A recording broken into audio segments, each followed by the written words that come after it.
This pleasure-loving, pleasure-seeking, and pleasure-inventing age. A taste for worldly amusements will inevitably prove, wherever it is indulged, a powerful obstacle to growth in grace. Man is unquestionably made for enjoyment. He has a capacity for bliss, an instinctive appetite for gratification, and for this, God has made ample provision of a healthful and lawful kind.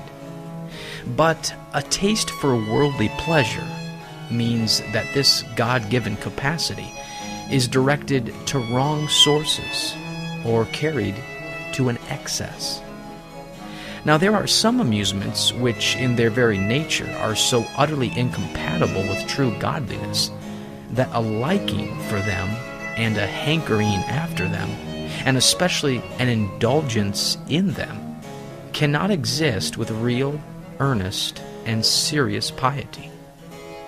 The dissolute parties of the glutton and the drunkard, the fervency for the gambling table, the pleasures of the racecourse, the performances of the theater, are all of this kind.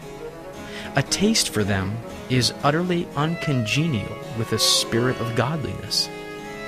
So is a love for the gay and fashionable entertainments of the ballroom and the wanton parties of the upper classes.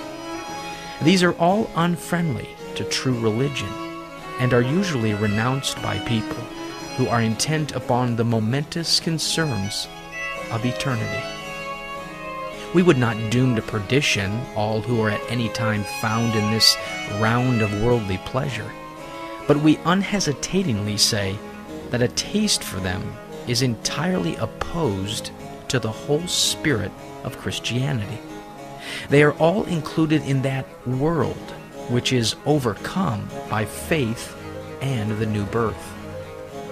True religion is, though a happy, a very serious thing, and can no more live and flourish in the uncongenial atmosphere of those parties than could a young tender plant survive if brought into a frigid zone.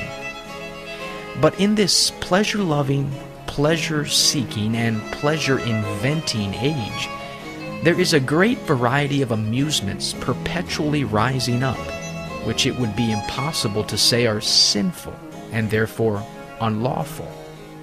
Yet the supposition of their lawfulness, viewed in connection with their abundance, variety, and constant repetition, is the very thing which makes them dangerous to the spirit of true religion. A taste for even lawful worldly amusements, which leads its possessor to be fond of them, seeking them, and longing for them, reveals a mind which is in a very poor state of vital piety.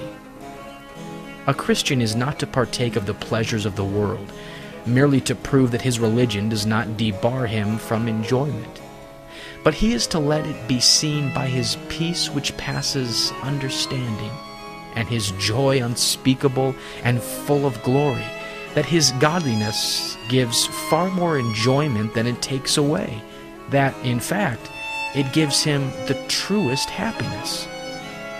The way to win a worldly person to true religion is not to go and partake of his amusements, but to prove to him that we are happier with our pleasures than he is with his, that we bask in full sunshine while he has only a smoking candle, that we have found the river of water of life, clear as crystal, proceeding from the throne of God and the Lamb, while he is drinking of the muddy streams which issue from the earth. Many are asking, who can show us any good? Let the light of your face shine upon us, O Lord. You have filled my heart with greater joy than when their grain and new wine abound. Psalm 4, verses 6 and 7.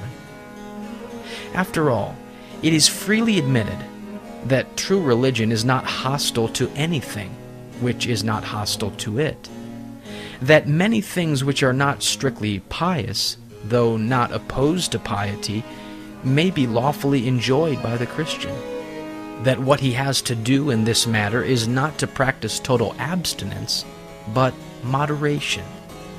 Yet the Christian should remember how elastic a term moderation is, and to be vigilant lest his moderation should continually increase its latitude until it has swelled into the imperial tyranny of an appetite which acknowledges no authority and submits to no restraint.